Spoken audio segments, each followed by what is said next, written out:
When you assume people are your enemies, you will have a hard time making friends. This is what I saw yesterday in Save Apex Ranked, the latest drama that has unfolded in the Apex Legends community, and it was one of the most ridiculous days of Apex Twitter that I think any of us have been a part of. Now, I've been a part of this in multiple games, in Smite, in Paladins, in Realm Royale, as a design side, front-facing person for the company, and as a content creator with no affiliation towards the company, yet I played the game and understood the frustrations of the players. In my latest Twitch stream, which I'm doing now on Tuesdays and Fridays at twitch.tv/rainday, if you guys would like to join, I think it's really good, and I'm trying to be more consistent by consolidating the days I try to stream, so we have a lot of fun. We played for a lot of hours. The first part of it was an honest conversation about where Save Apex ranked this empty hope and false promises claim from the top tier players of the Apex Legends community against the developers and their inability to solve the problems Ranked has been facing for 7 months. I talk about where, for me, it went wrong and why it could have so easily been something that everyone got united around and championed, and how it devolved into something that really helped, I think, almost lose the impact of what the statement was about, which was about making the game better for all players, especially top-tier players who are front-facing and have to go through struggles that 95% of us casual players, or maybe more just good, but not, Apex Predators in the ALGS championships, have to go through. I wanted to put together pretty much an unedited version of my conversation, which lasts for quite a while, and also tie in an interview that I did with a girl who is a Apex Predator. She is a ALGS commentator with me and a good friend, and I ended up almost interviewing her because she took the side of Save Apex Ranked. I asked her thoughts, and we kind of went back and forth a little bit, and I had a few designers in my chat on my Twitch stream as well, and reaching out on Twitter to say, what is this conversation? I want to hear about it. Because the truth is, where we land is that both sides do not understand each other enough. I know I've been slightly vague because the video goes into very intimate detail on what happened, what occurred, what I was glad about, what I agree with, and what I disagree with. And I wanted to kind of leave this up here for you all to understand and really just soak in. So if you're on a walk, if you're in the car, or if you're just sitting at your desk working and maybe you want something to listen to for 45 to an hour, this is probably the perfect video for you today to catch you up on all of the drama. Again, this is not meant to be a super cut down version. This is meant to be really a full, deep, hopefully intellectual and educational conversation on different viewpoints you can have on the situation going on with designers, with pro players, with cheaters, and of course with the lies, quotation marks, that have been told from developers to players around how they will solve these things. And of course, how it devolves into very, I think, immature and disrespectful conversation across the community of Apex Legends that gets away from the main point that I think if we stuck there, we could all agree on and make some positive change. Hopefully you guys enjoy this. I really wanted to just kick it off with a nice intro, so let's get into the video. But before you do, if you could leave a like, that would really help a lot. For whatever reason, we've not been getting over 1,000 likes on these videos. It'd be great to do that for this one and show some love to the YouTube algorithm about it. All right, guys. As always, never give up, never stop gaming. Enjoy, and I look forward to hearing your comments in the discussion down below in the comments. Yesterday, there was a huge amount of drama in Apex Legends, so much so that if you open your timeline and you followed a bunch of Apex Legends creators or designers or developers or whatever, you were bombarded with not only a lot of tweets, but a lot of feisty tweets that actually got pretty personal over the course of the day. It all started, though, with an attempt to what they are calling hashtag Save Apex Ranked before it's too late. Now, the idea of this title is empty promises and false hope. Save Apex Ranked. Sweet goes on. I'm going to paraphrase this. You could read all of it if you want, but I'm going to paraphrase this. Essentially, that over the course of the last 7 months or so, there has been rampant cheating within the Apex Legends Diamond to above community. The top 4% of players, essentially, who play this game out of 100, million or whatever that is, right? And play it regularly. So the top 4% have been experiencing a ton of cheaters, and those cheaters have basically found windows to continue to cheat in times that are basically costing people who are grinding and high-level streamers like NRG Sweet to essentially have frustration on stream, to make their fans frustrated, to not be able to gain RP, to not be able to have fun, basically create a miserable streaming experience, which we've seen before. Cheaters do that. Nobody likes cheaters. We all agree cheaters are bad. He goes on to mention that some of the specific fault of this is that Hideouts, who is a specific employee from Respawn, who is in charge of bans and tweets and has kind of grown a huge Twitter following based on that process that he goes through, has been gone with some personal issues. He wished him the best. We all know Hideouts is dealing with stuff. I personally want to say I don't know Hideouts at all. I don't think he even follows me on Twitter. However, I want to say whatever has been going on, I hope that that has been to the best that it can be for you, man. I know when tough stuff is happening, it is hard to focus on work. It is hard to focus on anything else. I can't say that I understand what you're going through because I don't know what it is, but I can say that even though I don't know you, a lot of support and love. Hopefully you get back on the better side of this. Sweet also mentions this exact same sentiment. So what then ends up happening is that he continues to go on and say that there were these issues that not only now when someone is cheating that they would DDoS the entire server so no one could even really play games, to the point where it's basically become unplayable. And essentially going to the real peak of this, which is that there should be either another person hired to help ban cheaters automatically, because Hideouts can't do it all, especially when he's away. That there shouldn't be a system that allows Apex Legends ranked to fall to pieces when someone like Hideouts, one person, goes away, which is what he's basically saying. It's been the worst it's been. It is affecting peak streamer viewer numbers for streamers, and it's affecting essentially their livelihood or the amount of viewers and money they can make while streaming Apex, because people are not getting into it. And also, he is proposing several ideas, such as giving high-level streamers the idea or the potential to ban streamers or cheaters if they see them on stream. Very interesting idea. I've seen this proposed a lot. It never gets done. It probably will never happen, but that's what he proposed. Essentially, the other thing that he says that really started to hit a chord, and this kind of started a lot of the drama, is that don't let Respawn's tweet about intentions to help ranked fool you. We have heard these things multiple times in the past with no results. Let this tweet serve as a way to hold them accountable for what they say is going to happen. Essentially saying to what Ryan, one of the lead developers, saw to that was that there was a bit of a lie there, that you are saying we're trying to fool you. Now, as that did happen, Respawn did put out a very timely post for ranked, and I'm going to try to open it up right here as well for you guys to see it. And it essentially, when that save Apex rank thing and several other high-level streamers sniped down, included a lot of the XSET guys, a lot of the G2 guys, they retweeted it. This tweet took off, and pretty much the same time, and people are saying it's because it might have been linked, Respawn put out a hiring more people to focus on manual bans, developing more tools to automatically detect and stop DDoS attacks. Essentially, hey, this is what we're going to do to crack down on cheating. Now, I think this is well-timed. I think it's appropriate. This is the response I think any normal, logical person would want, right? Like, hey, we're really mad at cheating. Hey, here's what we're going to do to start helping cheating. But, you know, Sweet kind of takes an approach in this to say that, like, hey, don't let that fool you. We're still mad. That's not going to work anything. And Ryan says these are very valid complaints. We've got to crack down on cheating. But I'm kind of bummed to read the last line. I don't know why you'd reframe an effort to communicate as an attempt to fool players. That's very unproductive. Snipe Down then goes to say, you know, actions speak louder than words, which has been the big thing with pros. Like, we're not going to be happy until it gets fixed. And that essentially is how that goes for the rest of the tweets that you'll see. But then it becomes a lot bigger in terms of the conversation with Ryan. He says, please hold us accountable, but also when we communicate, take it in good faith. Saying that, you know, if we're going to tell you that, hey, listen, we are trying our best, don't assume we're lying to you. Because then what kind of relationship do we have as players, as streamers, and as devs? Essentially, if I say something and you think I'm lying, how can you ever trust any communication? Plus, then I can't say anything until it's literally happening, which means that we're going to go through periods of silence, and then stuff happens, which the periods of silence, you'll feel like, you'll be like, why isn't Respawn saying anything? So this is a very good point. The team genuinely wants to solve this. It's difficult, but it could be easier if we open lines of communication. It would be worse if we felt like we could.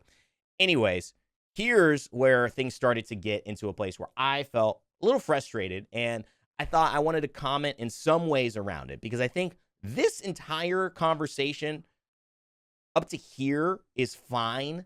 There's a lot of bashing on Respawn. There's a lot of not happy that, they were bashed, because this is a grown man with a family, and like many developers who are adults who are fully living their lives with a lot of things that could happen to them if, their jobs were lost, or, you're calling out people who are very successful, who have had long careers to get here, and done a lot of work. And so it is a little bit like, imagine if you had, a 10-year veteran or something working at the highest level in your industry, and someone just says that, you're a fool or you're lying. You might take that to heart. And I understand why he said that. But then right here, it starts to get crazy, because then Sweet says, we've been straight up lied to for 6 months. That's the unproductive thing. And Ryan says, untrue and not cool. And that's the simple thing. Now, I want to preface this by saying that they ended up squashing this and becoming best friends, apparently, on Twitter over the course of the night. Now, this happened, though, and no one was exactly too excited about it. And I can understand this is a very tough spot to be in. I want to speak really quickly about Designer and about myself and my experience. I've gone through a patch that pretty much had this reaction, but it was in the game, right?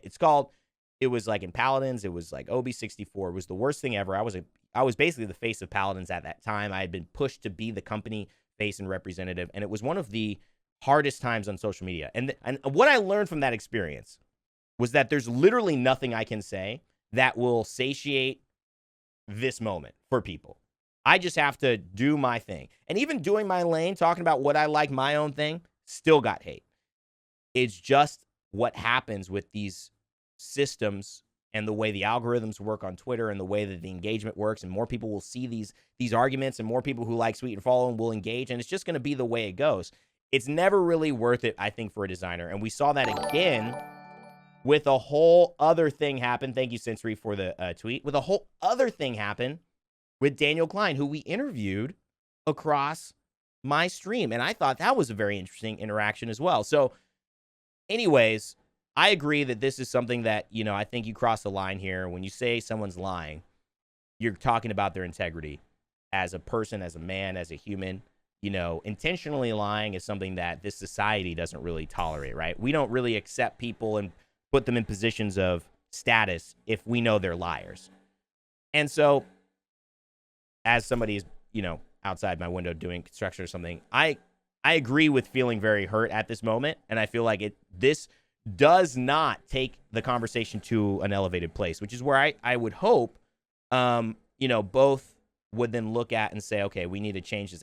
Eventually they did, but Sweet went to say, are we really unblocking each other? Apparently there was a block, and he said, are we in 6th grade?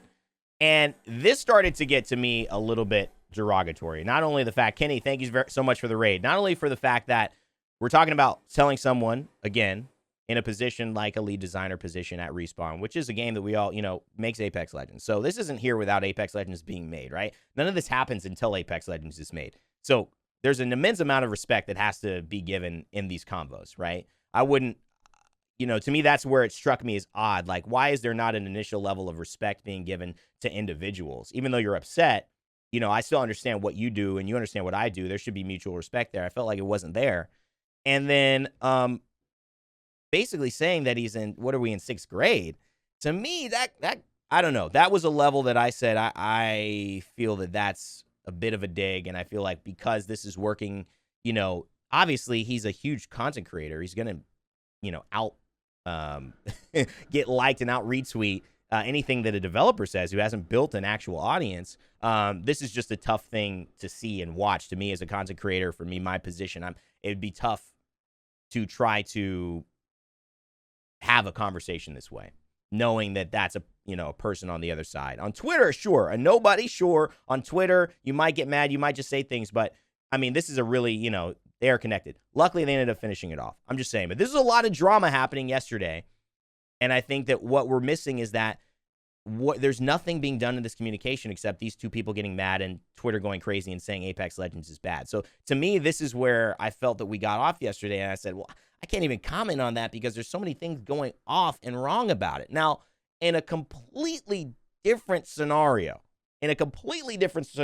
during that time, Daniel, who I interviewed, had another interaction, which I thought the way players have been responding to Daniel has been wild to me as well. Daniel is a good guy. He's worked at Riot. He's worked with Apex. He's had a very good career understanding. And I had a really intellectual and really great conversation talking about game design with him. And this is where it threw me off a little bit because he's a very knowledgeable person around game design. Now, I used to attend game design balance meetings all the time.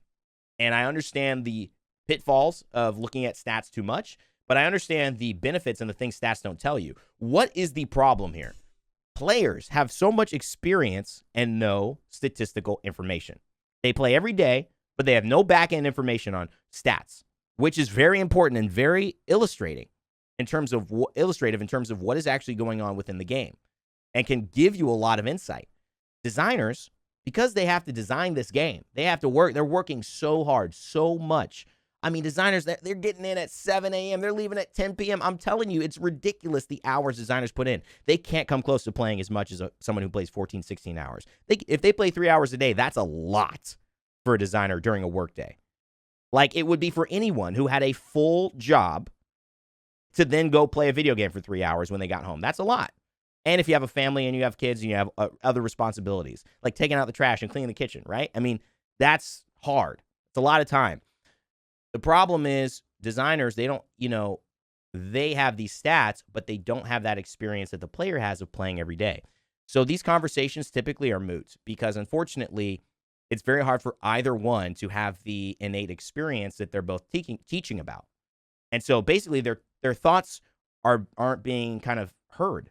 And that's why it was really frustrating to see. Essentially, Watson mains felt really bad about the major buff that was given. And Bo, Badgerbitten, actually put this comment that a lot of people responded to. Said major buff was a low blow because people that know how to use her don't main her for her abilities. She's one of the weakest legends. But seeing that major buff felt really shitty in a way. With this, and I mean this in the kindest way possible, she has if she wasn't such a great character, a voice actor personality, honestly, this was an amazing thing because I think this is the way you give feedback because this is like, hey, here's what I want. Here's why I love this game. Here's what I think is so great about it. And here's why I want it to change. This allows you as a human to listen to someone else. If you come at someone with, you've lied to me, you suck, I hate you, it's really hard to get to like, how do we solve and make rank better for everybody? When you start off putting someone on the back foot. Surprisingly, to me, this was a pretty good faith conversation. Now, I don't think Daniel intends this to sound negative, but I think he's just stating a fact right here, saying that this is a false equivalency. You're positing that she's rarely played because her abilities are easy to counter, but that's not true. If we control for everything else, her abilities' impact on the game are bigger than most other people. She outperforms Wraith and Lifeline in win rate, and they have very similar hitboxes to her. What is true, I feel, is that her abilities aren't fun to use and their power isn't felt. We can measure the power in games won. We cannot measure how it feels. Now, this is basically him talking about several things, right? A lot of people looked at this conversation around Watson as they were getting the stats wrong. It is very possible that this is the truth. It is very, very possible. Really, no one exactly knows because the truth is you can't really bring a Watson into this current meta and have a lot of success unless the meta shifts, which is why the players complaining, which are pretty much the top 4% diamond and above, aren't going to experience Watson being good whatsoever. Their experience tells them she's not. They don't have stats to go off of, but the experience says if I played Watson in this Octane Rev situation, we'd be screwed right now. Or the way Gibraltar and Octane are running, or the Bloodhound and Crypto and whatever we're doing in the high level that has worked in the EMEA championships and the ALGS, that Watson doesn't work anymore. And that's true. Now, what you really have to say at this point is this. I've been in games, I've been in studios, I've been in meetings where a designer comes up to me and they say, man, we got to nerf Watson, right? Take that example, like nerf Watson. You're like, what? Now, for me, it was a character called Moji and a character called Terminus, okay? These are Paladin's characters. I don't know if you know them at all. Basically, they said, I got to nerf Watson. I got to nerf Moji. I'm like, what? No one plays Moji or Terminus, bro. Like, no one plays them. It's like, but look, they got a 56% win rate. Now, in that moment, we left that meeting. We said, come on, man, that's crazy. You can't look at stats the entire time. Like, don't nerf her, don't whatever. It's like, trust me, once people start playing her, they're going to realize that she's really OP. And that turned out to be the truest statement of them all. which is why that's the way I look at this conversation that he had with him. Watson has the potential to be just as successful as she was if the meta completely shifted and everyone got on board with playing Watson again in the style that fits Watson. Unfortunately, for high-level pros, that ain't going to happen. So she needs a buff to be able to take over the meta and be a clear-cut case. Remember, in terms of changing compositions and teams, let's not say North American pros are actually the best at that, because we saw a lot more variety in Europe. I mean, we saw Lobas. We saw a ton of different choices that North America really struggled with saying, I'm going to go out on a limb and add that to my game plan. So I think, unfortunately, like, this is a pretty community-oriented thought, but let's not realize that, you know, sometimes there is an unwillingness to go ahead and change, right? And or experiment, because there could be something better. Yo, we got the Johnny Ray. Yo, Johnny, we got to play next time, bro. We got to play next time, brother. Hey, what's up, Johnny fans? We got the crypto in the house. The man, the legend. Yeah, Johnny, we got to do it, man. I'm just putting a bow on what happened yesterday. Thank you so much for the raid, brother. What's up, everybody? What's going on? Rain Day in the house. Leave a follow. So you know, because Johnny, I was DMing Johnny. I'm not gonna do a little flash right there. We were DMing. It almost happened. So you guys got to make sure to stay in tune, because we will be playing, I'm sure, at some point in the near future. Maybe not today. I know you just got off, brother, so don't worry about that. But definitely this patch, let's try to make it happen, all right? Thank you again, man. So to go back, was he right? Is Watson actually really good? Maybe. Maybe. Here's where I think people get wrong. Here's where I see content creators get wrong. Here's where I see having ego like there's no version of you being wrong that you can imagine. We're all wrong sometimes. I mean, Daniel could be wrong. But so could Sweet, and so could Bo, and so could all the Watson mains, because they don't quite understand the exact problem. And I wouldn't be surprised, because there's a lot of things you learn being a game developer for many, many years and learning the technical side of things. That really what makes a character tick. Maybe there's something Daniel knows, but maybe there's something that he doesn't. And I think this is where we need to approach this conversation, not versus I'm right and you're wrong, and let's make fun of you because you think Watson is not okay. Listen, it's not reasonable to have all the devs of Apex share opinions and then have them have to block everybody because everybody starts making fun of them and going so hard, giving a middle finger. I saw middle finger memes. This is just disrespectful, bro, as a person, as a man. That's all I'm trying to say, guys. As a person, as a man, as a human being, you sending stuff like that, you're memeing online. This is real. We're real people. You can't take that away. The online world is very, very real now. So I was disappointed with some of the pros. Felt like ganging up on a different idea without really taking it into a place of being the better or the higher person, trying to get those clicks. So to me, that was disappointing to see.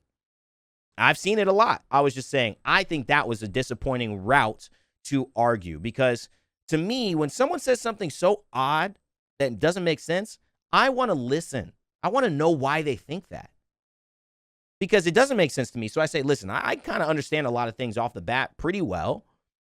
I'm not a savant.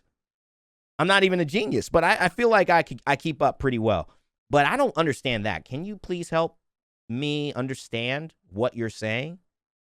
I mean, isn't this why we have ridiculous political debates all the time? I mean, this behavior doesn't lead us into anywhere except everywhere every generation has gone for the rest of humanity. Just memeing each other when you don't agree. On both sides. Let's try to find a way to understand it, all right? So, listen, here's the bigger part of where I believe that there is a lot of truth potentially to what Daniel says. There's truth to both sides. Sweet saying Watson would never fit into this meta right now. I agree. He's correct. She needs a buff to fit into this meta. The way people are playing, 100%. Daniel's also saying if every player at a high level actually played Watson, you would find out that she's very powerful. And so we cannot let you play her, because we're seeing that from a majority of the player base or the majority of games won. Now, Daniel doesn't say that the average casual players are bumping up Watson's win rate. One of the things we could look at is go, okay, let's look at the 90 percentile players and above.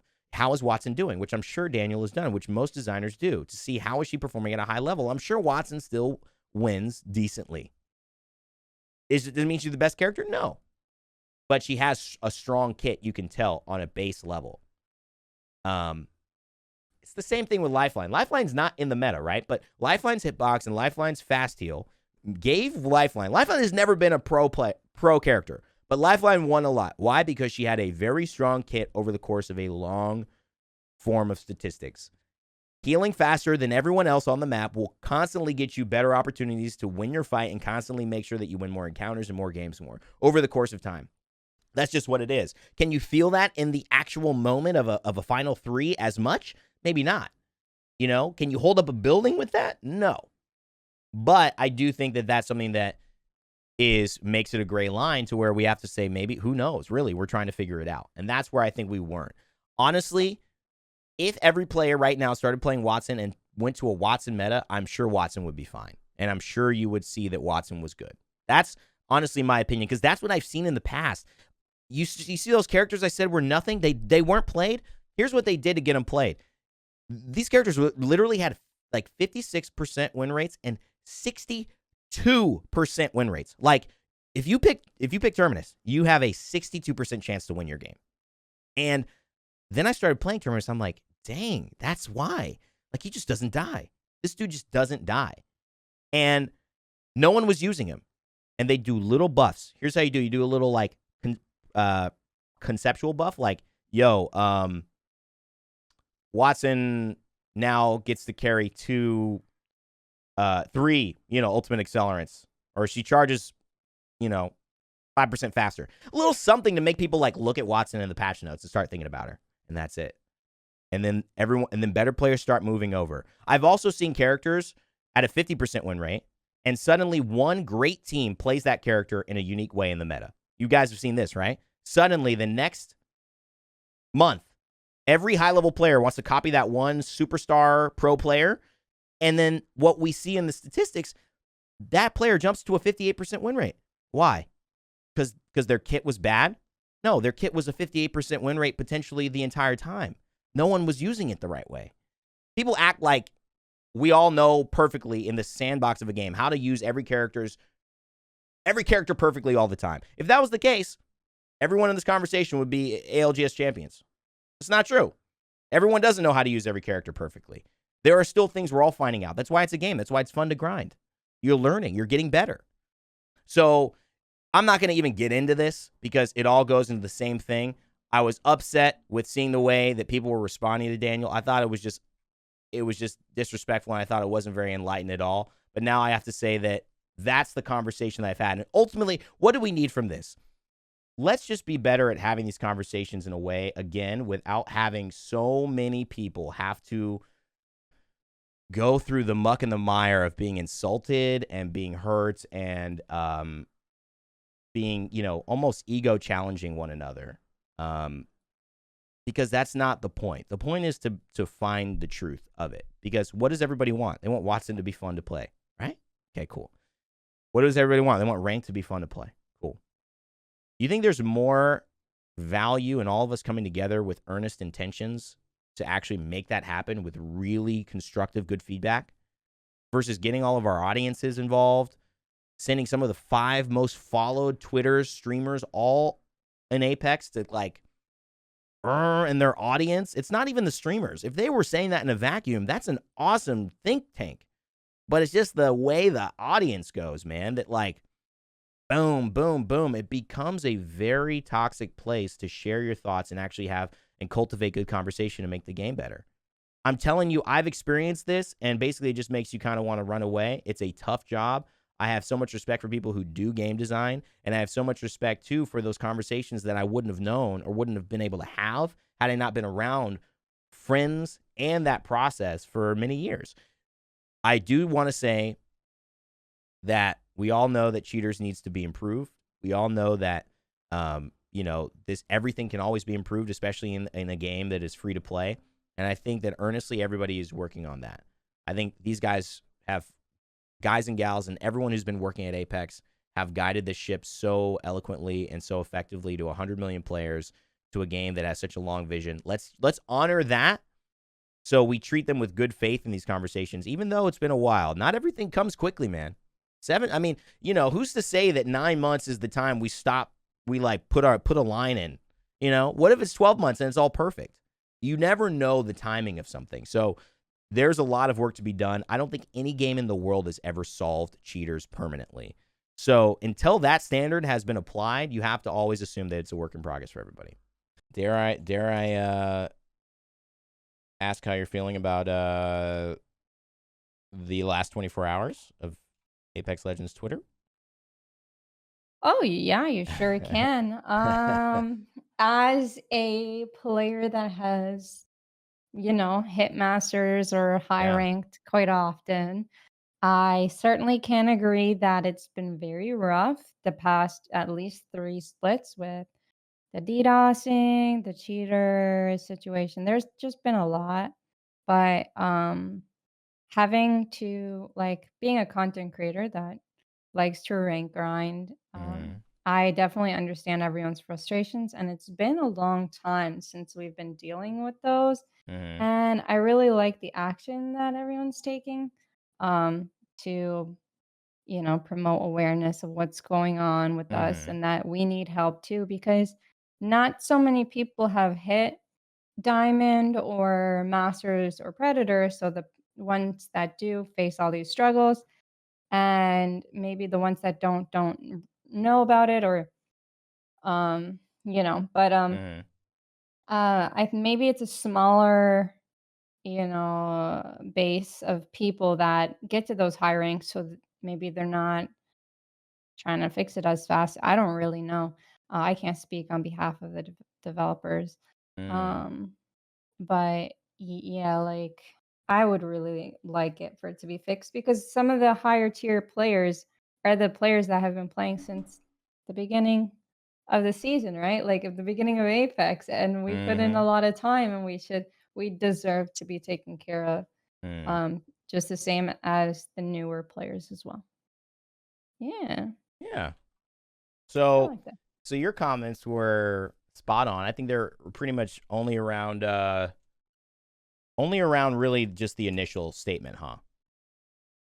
I didn't see everything. Are you trying to refer to the other one about a certain character as well? Did you see that? Yes, I Watson? did. I did. I Okay. I was more so trying to I was trying to get your general because that's where it started. You know what I mean? That's what I feel Oh, did like. it start with Watson? Well, it didn't. No, No. it didn't start with Watson. But what I think is that that's kind of the sentiment of where everything like that was like the start of the day with that tweet and people kind of being like, you know, we need help. And I Oh. think I think kind of people got behind that in some ways. Then I don't know. There was just a lot of action. Yes, Watson is one of the things. There was the whole interaction between Ryan and Sweet Oh. afterwards, and Yeah, I it's did got see got a that. little got a little dramatic. I mean, any thoughts on that part, girl? Yeah, so I don't know specifically what they've said that they were working on or trying to fix or how long they've been working on this or trying to fix it. And I don't know what it's like to be a developer to try and fix these problems. Mm, But they have fixed the problem of people like shutting down other people's accounts when they got in private servers. There was that. They fixed that. But the whole rank situation with cheaters, not hiring someone to deal with the cheaters like on a 24/7 basis, like obviously they need a few people. mm, The cheater situation has been going on for more than enough time to mm, have hired someone. So I do agree with them on that. mm, They do want to see results and they want to make other people accountable mm. for to make those. So I did see that as a good thing because we've been waiting. Like Yeah. I feel like all the preds feel like they've been put on the back burner Do you, for far too long. do It's you been multiple splits. do you? I have two questions that kind of come from Mhm. that. Do you feel that like as the well, I guess one thing. Yeah. Do you feel educated to understand how easy or not easy it is to actually hire someone to have the responsibility of banning cheaters like and work at respawn or do you feel No. okay, all right. I feel like a lot No. of people are jumping that step with this idea of like it's been 7 months, therefore it should have occurred without. Like, I mean, I'm not gonna pretend I know the process. Like, I mean, Mhm. if it was that easy, don't you think it'd just be a simple fix and then that everyone would be happy? You know what I mean? Like, it feels like there's something else involved that probably we don't know. Oh, I'm sure there's plenty of, like, requirements and Yeah. whatnot, but for at least a temporary position or, you know, some But help, like but like think about just to continue, not to cut you off. I yeah, just want yeah, no, to add no. another question. Think about one dude being added, right? Let's say we have another Yeah, hideouts. Okay, so he of the maybe there's 20 million players logging into Apex Legends every week, and however hundreds of thousands of games that are being played. You know, he's got one ability to kind of watch streams. I mean, for this is truly for a high level ranked like one guy to watch your streams and Sweet streams and Hal streams. That sounds fine, but in terms of actually solving the cheater problem, it still feels like a probably hard thing for like even just one dude to significantly help with, unless he's really just targeting. Maybe what I'm hearing is that we want our games at a high yes, level, and so yes, basically you should hire someone for us high level players.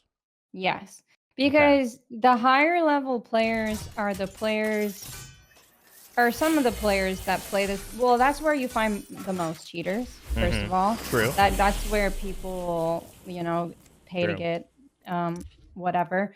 So that's where you find the most cheaters, the most consistent cheaters, and DDoSers and literally everything. There used to be targeted stream sniping by bronze players. Like, so people could get on a bronze account and get into your game and kill you. Like Right. that was Right. possible. Um, so the higher levels, the people that are really trying to go for rank 1, why are we not taking care of those people that are playing 18 hours a day? Well, okay. Let me ask you this question. Yeah. Why does the players playing 18 hours a day from I mean, besides the fact that we all kind of know from like a common sense level, like, oh, they're the Mm. players everybody watches, they have a huge audience, they're making a lot of money playing the game. Why do they, from a like I guess a priority level, come before any other, player who's playing Apex? So, like I said, if you're just any other player playing Apex, the cheaters aren't in your games consistently. When you're in Right. the high level, they are in your games consistently. It does affect you, and it's been 7 months, and it's been every day. Like, so they play literally every day, and it's a consistent matter for them. As a casual player, it's not a consistent matter for Right. you in ranked or in pubs. It is not. Sure, you might get killed, and it's going to hurt more for a person getting consistently targeted and cheated on every single game than it Mhm. does a casual player. Yeah. And I think that's why I think to me that's where I'm like, it must be such a frustrating experience on that side too. I mean, no one would speak out with such frustration if it wasn't really just such a tough thing to do every day and so hard to keep going knowing that the amount of effort you're being spent is being just one person can come in and ruin it all. It must feel very helpless in that position. I mean, as a high level player. Yes, it is very frustrating. I can tell you a little story. Oh, girl stories. Let's go. Yeah. One season I was going for top 100, and I think I was ranked 99 that morning. There was one hmm day left of the season, and I was about to play with two really good players. I was about to play with Matafe and Hawkes, and I didn't realize that Matafe was getting stream sniped DDoS. hmm Basically, 7, 8 games in a row, Mm. we just got DDoS. So minus 120 penalty, minus 120 penalty. Wow. We literally could not get it in the game, and it's been like 2 hours, like of us trying to just play the game. And hmm I don't think that happens to very many casual players No, or it doesn't. non-streamers at all. So I ended up getting rank 109 because I lost RP. I'm just trying to play. Like, I didn't get in and I lost double. And ever since that season, I didn't care for ranked anymore because I knew it wasn't on my hands. It was Mm-hmm. out of my control. Mm-hmm. The rank system is literally out of our control unless It we're is. playing like 10 hours a day and switching servers. The top ranked players, they switch servers constantly. They're trying to find whatever Right. servers not getting DDoS, which servers they can play in, and so on. So I don't think there's targeted DDoSes anymore, but there still is. Like my first game on yesterday, DDoS. 3 games in a row later on, DDoS in Mm. NA, and it's very frustrating. Like we're Yeah. just trying to play the game. Yeah. So that's why I think we definitely deserve attention. Mm-hmm. So we can have a good time like anyone else. Well, you can play pubs, right?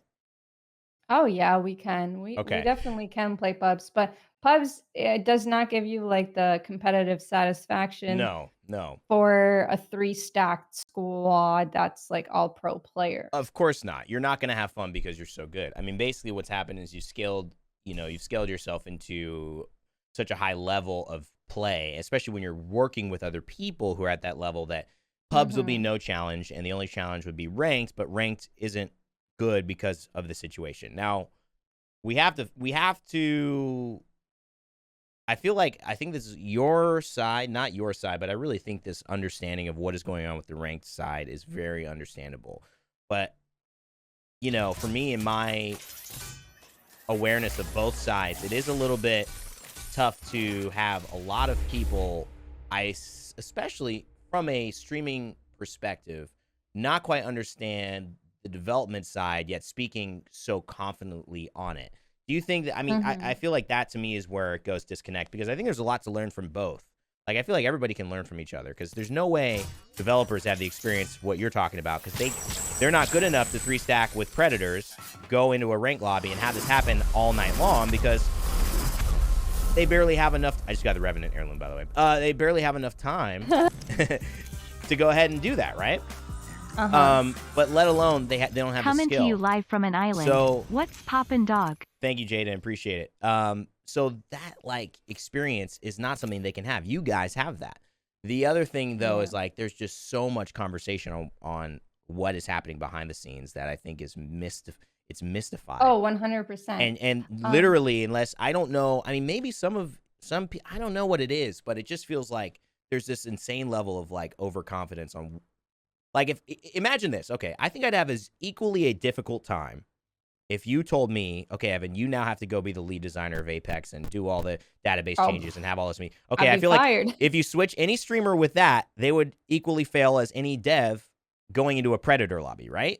And some devs can Yes. go into Predator lobbies. Some players have different Yeah. careers and have really experienced, and they could maybe do okay. But I think in general, isn't that, I feel like that's where the conversation needs to come from. Not like, hey, you guys aren't, paying attention to us and we are mad at you. More like, how can we work together because we feel like we're not working together and you guys are ignoring us? Well, I don't think Predator players can really help besides getting, the ban hammer, being able to ban the cheater Yeah, after like obviously they would take it seriously and that's scary though. you would have to watch and you can tell from a lot of people if they're aimbotting. Like you've seen clips of Yeah. people aimbotting where they shoot the ground and it targets up to their head. They obviously wouldn't have permission to like do a 50-50. Like, oh, I think this guy, like Mm, they would need concrete proof right. of and not just an opinion. Right. um but obviously that, you know, it's hard to put Well, trust, but I feel like you could put trust into some of the content creators that have been here since day one yeah. that stream 24/7. You could log who they ban. They could put the clip in with the ban for the proof. Mm-hmm. And that way you could track everything they do, and that way they can't just ban their best friend or something. Like, you know what I mean? Yeah, Like, yeah. I mean, the problem, I'll tell yeah, you the reason why that probably won't ever happen yeah. is more logistically and legally because if Mm. someone has purchased like $5,000 of stuff on Apex, right? They've done everything well. They're in a predator lobby. They get called out. Okay. Somebody NRG Suite bans him. Okay. Yes. He can literally say, "There's this random dude who just banned me. I've paid good money. I have not done anything wrong." You can go through the check. You find out he wasn't cheating, and there's a level of legal responsibility in some ways that companies actually have to pay attention to, which is why it's kept in such small hands, because we've had this idea to do it in other games that I've worked on, that basically this idea is not like a new idea. This is something that's been encouraged, and companies never go for it because you're talking about EA. You're not talking about Respawn. You know what I mean? You're Yeah. talking about big dogs who are like, I'm not going to let myself, like, that would have to go through so many checks and like corporate okays that it just doesn't really seem feasible, that Mm. because of the amount of things, like, you could ban someone because you were mad at them, like a targeted, like, angry ban, even though, No, no, that's what I mean. Like it would be logged, but how can you or control that for someone real? could. Yeah. Sorry. No. I was just saying you're right. Like, it would be logged, but maybe even what if someone like disguised it really well, if they had hated this guy for a long time and they just wanted to get him out, and it was just No, like no, a no. Like you it know would be a literal physical clip of like their bullets curving. You know what I mean? right, Like right.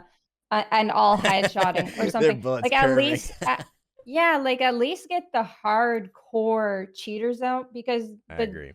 because the hidden closet cheaters, they're killable. Pros will kill them. Right. They won't, like, sure, they might kill you in a game, but they're not like, obviously they're just as bad, but leave that up to like a pro, a banner Right. or something like that, and just let or they could like put them on the, like, send the, or have like someone like hideouts Well, have a physical direct connection to them and like priority. You mm, know what I mean? I think that Like could be some an interesting conversation. Like, how do we have like your sergeants? You're the captain, and you have some sergeants that are like, or whatever it is, vice versa. I don't know, but like, who are out there doing the work, and like, here's a clip, here's a Discord privately to send you, and once you verify that, then you can immediately ban them. And so we're kind of working to ban people, but we're Yeah, not actually doing the banning and having the personal responsibility of the company on our shoulders, exactly. taking away the ability to play for a paying player, We right? already do that though. We literally, so our community, the Apex community, sends hideouts clips. And like I've gotten so many people banned by sending them to hideouts. Our Right. problem is when hideouts takes a vacation or the week off or when hideouts goes to sleep. Like hideouts deserves to have time for himself, which Well, is yeah. why they want more people hired, because we want another line to contact when our 8 to 5 isn't there. I agree with you. I agree with you in that. But I think Yeah. maybe there's a miss. Okay, so here's my thought on that. What if Mm. this idea was like, all right, man, there's a boulder.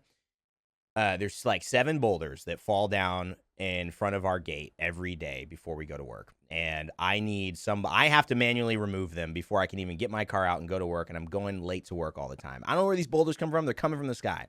So I hire a guy to go ahead and basically remove the boulders every time I see them and go, yo, man, there's a boulder out there. Can you get it out so I can have my breakfast and, smoothly head out the gate? And this idea that one person is removing all of these boulders seems like the right idea when you've got, I don't know, 7 boulders every day, and it's kind of a feasible thought. But what if 100 boulders come down every day?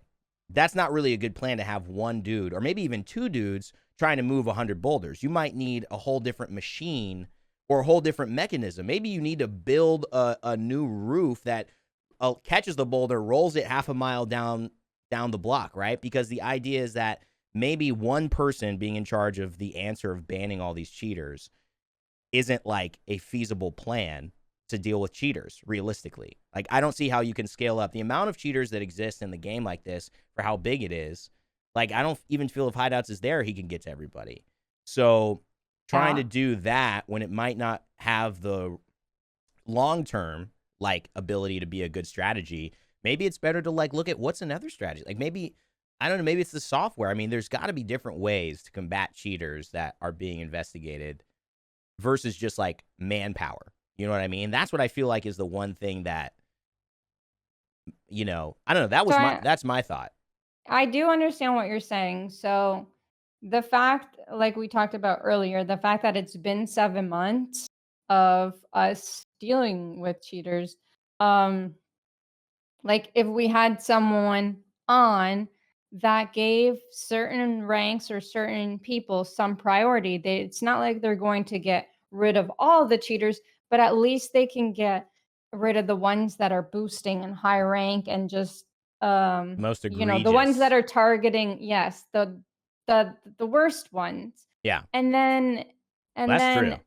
and then so we need that taken care of, all right? Because in and then there definitely everyone else would be taken care of too, but there would be like a priority. And Right. like you said, maybe they need a better anti-cheat. Yeah, really do think they need a better anti-cheat. But in every single game, there are, especially in FPS, there's going to be a way to get around the anti-cheat. Always. Um, so I do understand. Like I remember playing CS, there was cheaters, and you had to go through what do you call it? Like a different website to play matchmaking. Mhm. Uh, yeah, anyways, they had that. They had, like, some different systems that, got rid of cheaters, but, I just think that, priority should be helping us somehow and figuring out like, a bigger way to get rid of them. As well, but, like, still give us some help, give us another hand, give us another few hands. Face it. Oh, yeah, face it is what it's called in CS. They have no cheaters, people can play. And then in CS, like, matchmaking itself, it's, like, infested, but Right. yeah, if Apex had a face it for the, like, people that played every day and that were, like, top tier, oh my god, that'd be so cool. Yeah, Anyways. I mean, listen, it's like it's close. I mean, I think gaming is becoming so important that it's evolving, right? To where the best players are playing for such big audiences with such big stakes, a lot of money on the line, a lot of potential like visibility on the line that could turn into contracts, that could turn into professional careers, that could turn into life-changing moments. And a cheater Mhm. ruining that grind to be the first predator or something, it could be devastating to a career. I think we're getting to that point where games that are like established, big enough, and actually have the bankroll to do it are going to have to start considering like, hey, we've kind of got this like elite level of players. Like any level of elite level of players, like a Euro Cup where you have your national team walking around, they get special treatment to make sure that they can perform because lots of people want to watch them. And that is our business. We are a business of having people watch them play the game of soccer. So, absolutely, we're going to have more trainers or better trainers or the top facilities or private jets to get them from St. Petersburg to Bucharest or whatever, because that's what people are coming to see. Now, I don't think we're there yet. Personally, I do think that that's on the way, but I think these are the conversations that might be pioneering it. And I do think that you can't get that if you're not willing to work well with the other side. I think yesterday there just wasn't. I think there was a little bit too much sassiness and a little bit too much ego going on. That the conversations weren't able to be had with good respect for both parties. I think there was just a lot of frustration around. Nobody really has a great conversation being like too frustrated. So I think this is like hopefully a good start, and then Yeah. everyone can then kind of like be like, okay, we said what we need to say. Taking a deep breath. Now let's start looking at some solutions because high level players represent a big thing for a game. But in the same, respect, I've seen so many high level players come and go, and that's their choice. You know what I mean? A lot of these players Yeah. are made by how good of a game Apex is. I wouldn't know a lot of these players if Apex didn't exist. So you 100%, have yeah. to have both humility both ways to then come into the room like, all right, let's work together. And I think this is what you guys are trying to do. And I respect the intention. I respect the initial message. I said I thought it deviated a little bit with comments, and I don't like how pro players would be literally like memeing like middle fingers to lead designers and stuff like that. I just feel like that's Y totally disrespectful. But yeah. overall, I I could think talk a little bit more about that too, of my opinion. Yeah. about the Watson thing. Yeah, yeah, yeah, okay. Um, so I was having a conversation with chat yesterday, and I said, without this guy, without the team, Apex would not be as balanced, as fun as it is today. And I don't care what you have to say Mhm. about how, like, because you're all frustrated because your favorite character is not getting buffed fast enough or balanced fast enough, Mhm. but they're doing a really good job. The fact that ALGS had so many Woo! different legends compared to what it did before, 3 legends, and now it's like, I don't know, like 8 or 9 or however Yeah. many. The fact that there's so many legends is not because of us. And no, it's because of these designers. Yeah. And you have to give respect. You can't just say they're doing a bad job. No. You have no right to say they're doing a bad job or their methodology is complete crap because it ended up working. Oh, You yeah. know, like it doesn't seem like it's the best way in our eyes to just one second. Hey, Ribbons, thank you so much for the Um subscription. so it doesn't seem like the best way in our eyes. And I agree with people. Like, I'm like, okay, Watson can be the strongest character right now. I agree with that. But I also agree or I disagree with the fact that they say they do a bad job because I think they do a fantastic job. They just it takes them time, I Yeah. would say, to buff characters or to balance them out. But once they do balance the characters, I think they do it perfectly. So Yeah. that's my opinion on that. So I do like agree with some of the community that something like Watson could potentially, get a little bit stronger. But I put that trust into the developers because look at where Apex is now. I love what they did with Loba. Right. I hated what they did with Pathfinder, but I am okay with Pathfinder right now. Right. And there's just like the game is so balanced. The game's great competitively, so I would not be so upset about it? Oh, I love that take. I love that take. I think you're completely right. And want to add my 2 cents to it as well because I think there is something to look at there that I told right before you got on as a little story. Mhm. I think is interesting that maybe is just an anecdote that might be something that's playing here. By the way, Arbrins, thank you for your sub and thank you for gifting a sub to Spear, my boy. All right.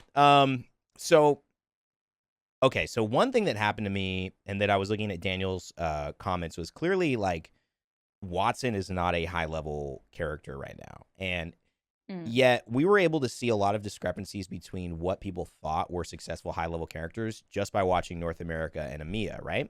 Like we Mhm. saw every day EMEA and Yeah. Loba win. Every day. Yes. Yes. Every single day. How many times did North America play Loba? Uh, None. Pretty much. none. None. None, I don't So think. does that mean Loba is not good? No. Does it No. mean in North America's eyes, Loba is not good? Yes. Does that mean she's not good, though? No. Now, if No. you put Watson in a situation like that and some team won every day with Watson, we could be having a totally different conversation or viewpoint on what Watson is actually doing. The problem that I see more so than Watson specifically, because it's Watson today. It'll be Caustic tomorrow. It'll be Rampart the next day. It'll be Horizon the day after that. It's always a new legend. My point is that there is some element to design law that there are characters that are statistically strong because of their kits that people aren't playing that if they did play would show their prowess. For instance, we had a character we balanced called Buck back in Paladins. Buck was a 50% win rate character. And one team who was at the top, they were called SSG, they're Space Station Gaming. They used Buck in a finals and they dominated. I mean, they destroyed. This team went on to become Ninjas in Pajamas. They were in a league with us. Then the entire pro scene switched to Buck. The next patch meeting, I go in there, we're talking to our designers. Buck didn't get a single change. Buck went from a 50% win rate to a 58% win rate. Now, that doesn't mean that there wasn't something to be improved on Buck. Maybe there was. But what it does mean is that there could be already a very strong kit available, but the strongest players are not willing, and the meta is not dictating that character can be used yet. If every single person in North America decided we're all playing Wattson again, we might see Wattson win rate skyrocket, and we might see, wow, Wattson's actually pretty good. But in this Octane, Rev, Loba, Bloodhound, Gibby, like this meta we've got right now, Octane's, Watson's not going to get played, so no one's really going to know. But I think there's like two truths almost in this idea that it could be possible that Wattson has an inherently strong kit, kind of like Lifeline, who's never been competitively played, right? But she's always been kind of slightly nerfed a little bit just because she wins a lot, because she has like naturally some strong things about her. And I think that this is one thing that pros don't often look at, that is how much of an impact their willingness to make that character meta can actually have on that character's performance. Like Caustic wasn't meta in EMEA until Alliance Hawk has brought out Caustic, won, and then Caustic went on to destroy the meta for like 2.5 months to 3 months in a row. So that's the only thing I bring up to say that who really knows? I mean, they're both right, probably. No way Wattson's getting played. She needs a buff if she's going to get played in high level. That's probably true. But I think Daniel might be true, too, to saying there's some inherently strong things about Wattson that are just there in her kit. Holding down a building is an essential aspect of Apex Legends, right? Like just holding down a location. So Wattson does do that inherently better than almost any other legend, pretty much. Yeah. So her kit is naturally strong. This is like not really even an argument. Now, is she in the meta? No. So she needs a little something to get players to play her again. But, I think Daniel's coming at it from like, hey, we got to be careful, because if y'all all start playing Wattson again, it could be not like balanced anymore. It could be like what we saw exactly like season 2, like only Wattson Wraith. Do we want to go Wattson Wraith Pathfinder again once we give Wattson that crazy buff that now everyone's got to play her? And now that the meta is very aggro aggressive, that's why you don't see too many Wattsons. And right. Now that we have introduced Valk, you can rotate faster, and you've seen Caustic. So why do you think you've seen more Caustics than Wattson? Are you asking? Or are you positive? I'm talking out loud here, because I guess Caustic can be aggro and defensive. Wattson can't. Well, I think Caustic is much more in the. I think it's actually really just the fact that it takes a long time for people to see a vision of a character, and once you see it, it becomes really clear for a long time until it becomes so obvious that there's something new. I think Caustic was kind of an aggressive Wattson way after Wattson fell out of the meta. And I think they're still slightly riding Caustic's impact. And I also think that Caustic has something that is undeniable, which is you can pretty much win a circle, like you mentioned, aggro-wise, if you have a Caustic there. Whereas a Wattson is much more about hold it down, everyone's at a slow pace. And I think that that's probably why it hasn't made sense to switch, especially when Caustic is also just a beefy big boy with 15% damage reduction. I think that has to help as well.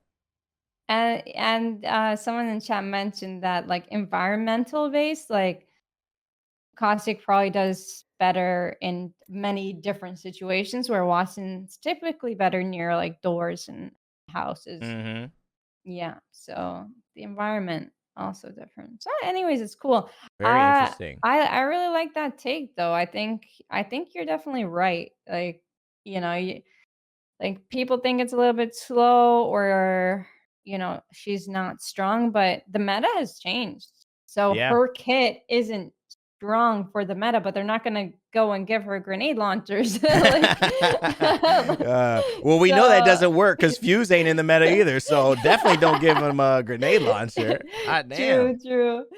Oh, man. All right, guys, we've given Wattson Fuse's kit. How about that? Yeah, no. Listen, I mean, I think that's the thing, too, that kind of rubbed me the wrong way. Like, Daniel talked to me the other day and said, honestly, I think Fuse was just kind of it wasn't the right thing to greenlight him as a character. I think that's a great, honest, vulnerable thing to admit as a lead designer and someone who is working on characters.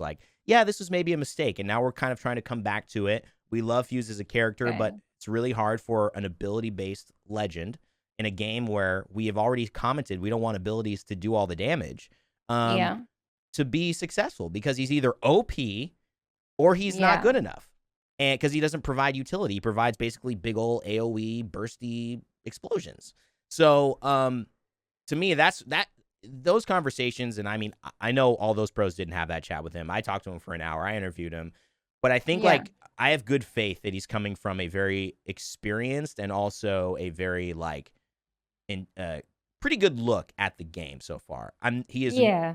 listen, all designers are not Apex predators. They are totally not.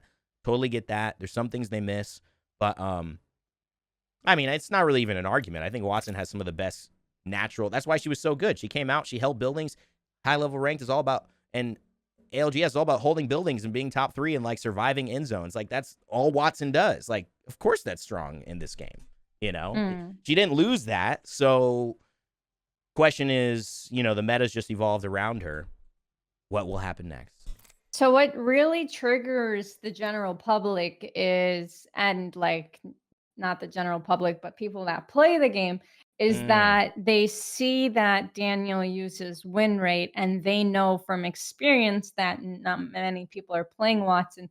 So they think it's like, oh, win rate? Well, let me tell you a thing about that's win because rate. that's because no one's Yeah, you know what I playing. Is mean? that what they're trying to say? Because no one's playing Yeah, Watson? yeah, Yeah. because win rate, I think so he argues that Watson's the strongest character, but you can't argue that, Well, even if you she don't. has the highest win Well, rate. here's the problem. Here's the problem. Yeah, Here's the problem because he's obviously not just like the people in the Twitter conversation are. I mean, how many people were in that? Let's just say it was 100. Okay, let's say it was 100, and then the rest of the people sure. were just stream viewers who are liking everybody's tweets. Okay, so let's say actually Mhm. 100 pros engaged with Daniel yesterday.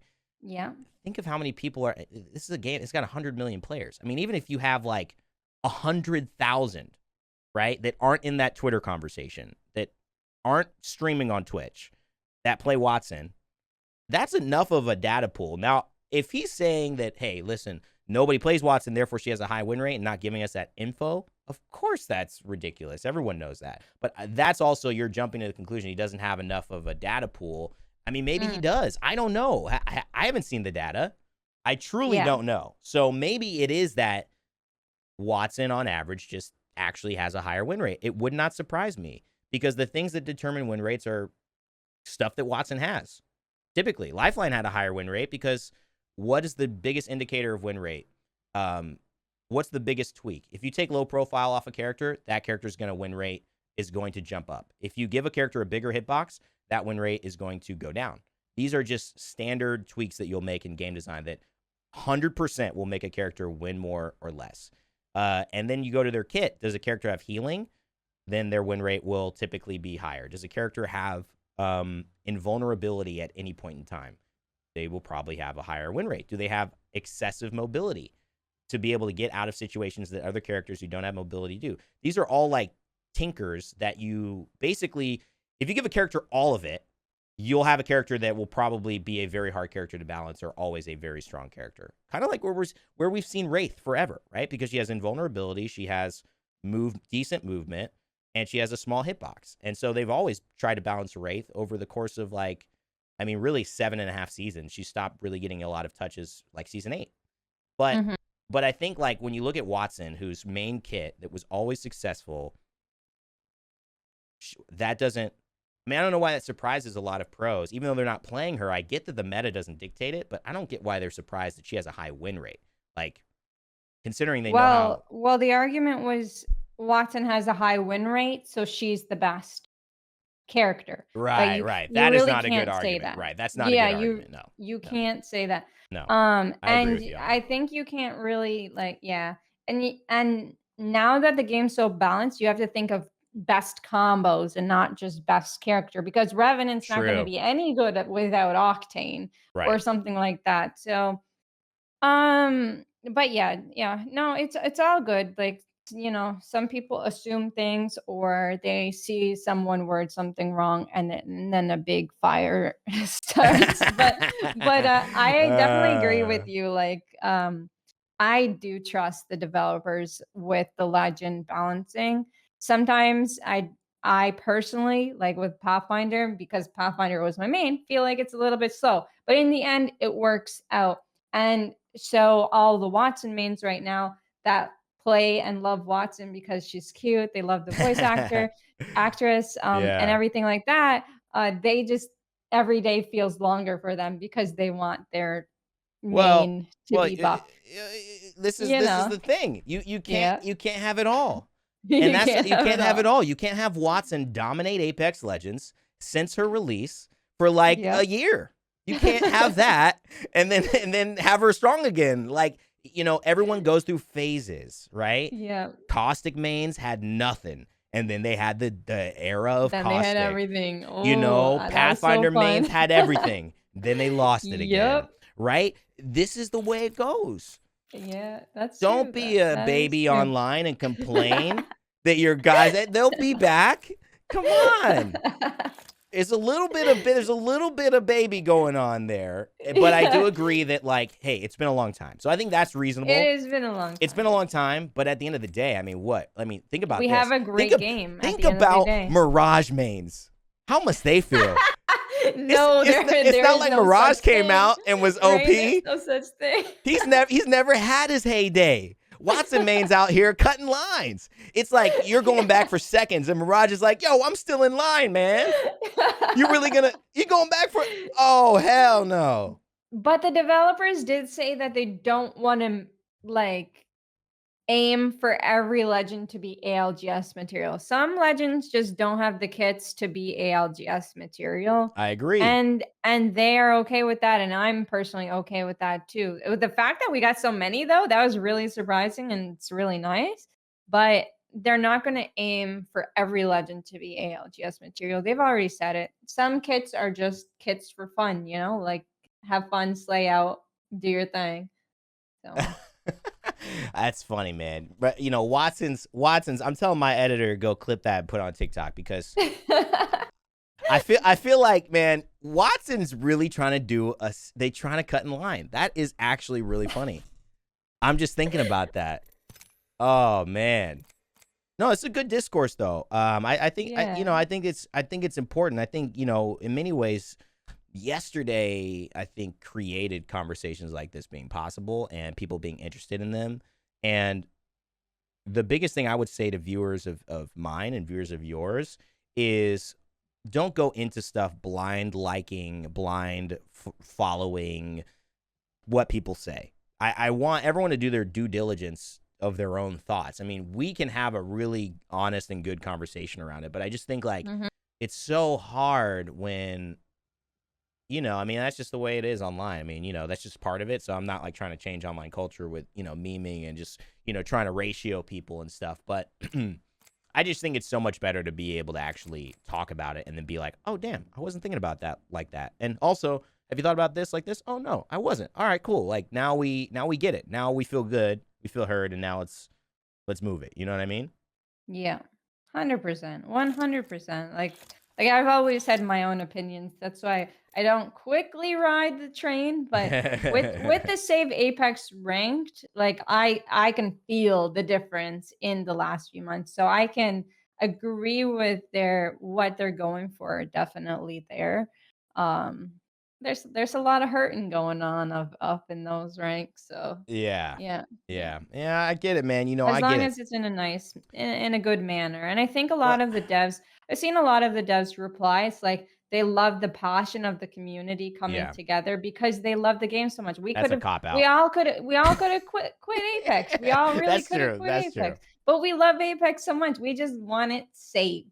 That's it. But it's not dying. All right, I'm not gonna go in there. No. But the ranked No, I get it. Apex is dying It's like in the high ranks. the high point We're for dying. the 0.25% of high level ranked players. It is dying. Yes. Apex is over, and for everyone else, really it's is. just another Monday. I get it, and that's part of the conversation why it's so hard to have. It's like, hey, stop the world. We're dying over here, and no one gets it.